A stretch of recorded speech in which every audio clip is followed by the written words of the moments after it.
بسم اللہ الرحمن الرحیم۔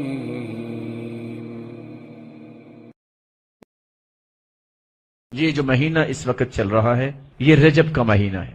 رجب کے مہینے میں ایک نہیں 20 ایسے اعمال، 20 ایسی عادات، 20 رسم و رواج مسلمانوں میں آ چکے ہیں، لیکن ابن رجب رحمت اللہ علیہ انہوں نے جو کتاب لکھی ہے اور اجماع امت سے جو بات ثابت ہے کہ رجب کے مہینے میں کوئی بھی ایسا عمل جو بیان کیا جاتا ہے اللہ کے رسول سے ثابت ہی نہیں۔ تمام کی تمام احادیث یا تو وہ جھوٹ ہے یا من گھڑت قصص ہے یا اللہ کے رسول صلی اللہ علیہ وسلم سے وہ ثابت ہی نہیں۔ اس لیے رجب کے بارے میں جو مسلمانوں نے ذہن بنا رکھے ہیں کہ رجب میں فلاں کنڈے ہوں گے، فلاں یہ ہوگا، فلاں یہ ہوگا، رسول اللہ صلی اللہ علیہ وسلم نے کوئی ایسی تعلیمات مسلمانوں کو نہیں دی۔ اور مسلمان کا منہج یہ ہونا چاہیے، اگر اللہ کی کتاب میں کوئی حکم ہے، اللہ کے رسول کے فرمان میں کوئی حکم ہے، تو پھر کسی مسلمان کی جرت نہیں کہ اس کا انکار کر دے، اور جو قرآن و سنت سے ثابت نہیں ہے اس کو کرنے سے کبھی بھی اللہ کی رحمت کا انسان مستحق نہیں بنتا، بلکہ اپنے آپ کو مجرم بناتا ہے۔ حدیث کے الفاظ ہیں، ایسا عمل جو اللہ کے رسول نے نہیں کیا، جو صحابہ کو حکم نہیں دیا، کوئی ایسا عمل نیکی کی نیت سے بھی کرتا ہے تو مردود ہے۔ جو دین میں ایسا پہلو پیش کرتا ہے، نیت جتنی بھی خالص ہو، عمل جتنا بھی نیک نظر آئے، اگر اللہ کے رسول نے ایسا حکم نہیں دیا تو وہ اللہ کے ہاں قابل قبول نہیں۔ رسول اللہ صلی اللہ علیہ وسلم کی جو صحیح مسلم میں روایت ہے، میں وہ سنا کے بات کو ختم کرنا چاہوں گا اور اس حدیث میں آپ کو شریک کرنا چاہوں گا۔ روزہ رکھنے کا ثواب کیا ہے؟ کون بتائے گا؟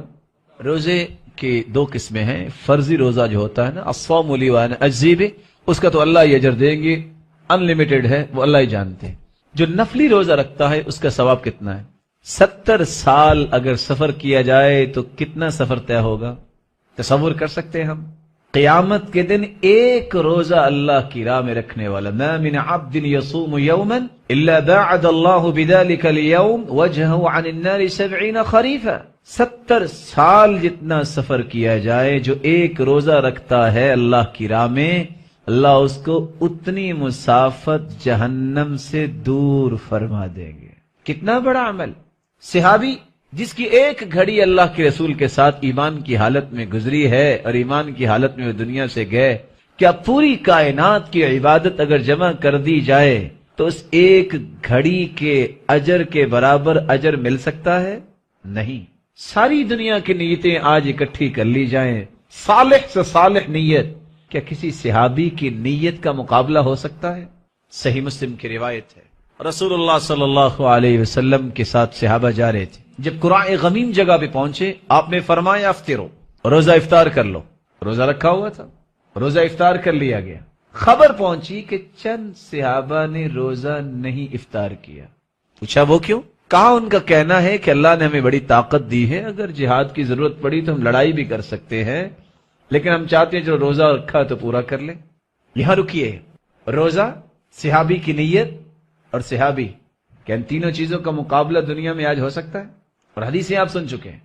رسول اللہ صلی اللہ علیہ وسلم کو جب یہ خبر ملی تو آپ کی زبان اطہر نے کیا بولا؟ فرمایا اولئک العصاة، اولئک العصاة، یہ گنہگار ہیں جنہوں نے روزہ نہیں چھوڑا۔ صحابی بھی اگر نیک نیت ہو، ارادہ بھی اچھا ہو، عمل بھی صالح ہو، اس کے بارے میں بھی اللہ کے رسول نے یہ کلمات بولے ہیں، تو آج ہماری نیتوں کا تو حال ہی ہے جو آپ کو پتا ہے۔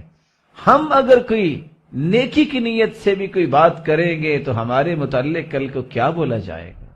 اس لیے کوئی بھی ایسا عمل جو اللہ کی کلام سے ثابت نہیں ہے، جس کا اللہ نے حکم نہیں دیا، جس کے بارے میں اللہ کے رسول نے رہنمائی نہیں دی، جس کے بارے میں صحابہ کی تربیت نہیں کی، وہ دین نہیں ہو سکتا۔ قصوں سے بھی عبرت انسان کو ملتی ہے اور بہت ساری باتیں مثالوں سے بھی واضح ہوتی ہیں۔ آج پاکستان میں رہنے والے پاکستان سے محبت تو کرتے ہی ہے نا، ہم سب محب وطن تو ہے، کیونکہ اللہ نے ہمیں یہ قطع دین کے لیے دیا ہے۔ لیکن اگر چند محبان بیٹھ کے یہ سوچے کہ چونکہ حالات کچھ اچھے نہیں ہیں تو ہمیں بھی مسلمانوں کے اوپر جو مصیبت ہے قرض کی یہ دور کرنی چاہیے، پلاننگ سے نا، اور بیٹھ کے مشورہ ہو جاتا ہے کہ چلو جی آپ بھی ڈالرز تیار کر لیں، آپ کپس تیار کر لیں، آپ ین تیار کر لیں، آپ یورو تیار کر لیں۔ اگر یہ مشورہ ہو جاتا ہے تو یہ مشورہ اچھا ہوگا کہ برا؟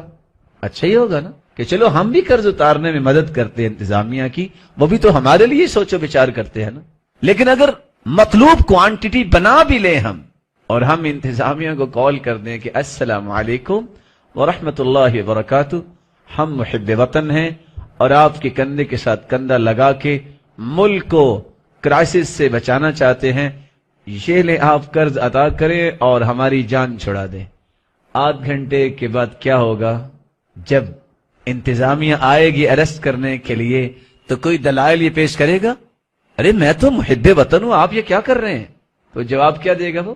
اچھا ساتھ تم فراڈ کرتے ہو اور ساتھ دلائل پیش کرتے ہو، اریسٹ کریں گے، اور میں نہیں جانتا کہ اس کی بیل کتنی دیر کے بعد ہوتی ہے، اور بتائیں گے کیا تم نے ڈالر تو تیار کیا ہے، اس پہ یونائٹڈ اسٹیٹ کی تو مہر ہی نہیں ہے، یہ تم نے کیا دینار تیار کیا ہے، اپنے گھر بیٹھے سب کچھ بنا لیا ہے۔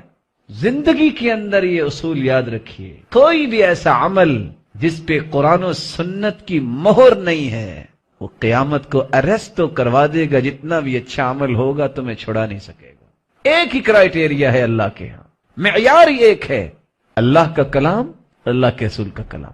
کتاب و سنت سے جو چیز ثابت ہے قبول وہ ہوگی، جو کتاب و سنت سے ثابت نہیں ہے کوئی بھی کر لے، جیسے بھی کر لے، وہ اللہ کے ہاں قابل قبول ہے ہی نہیں۔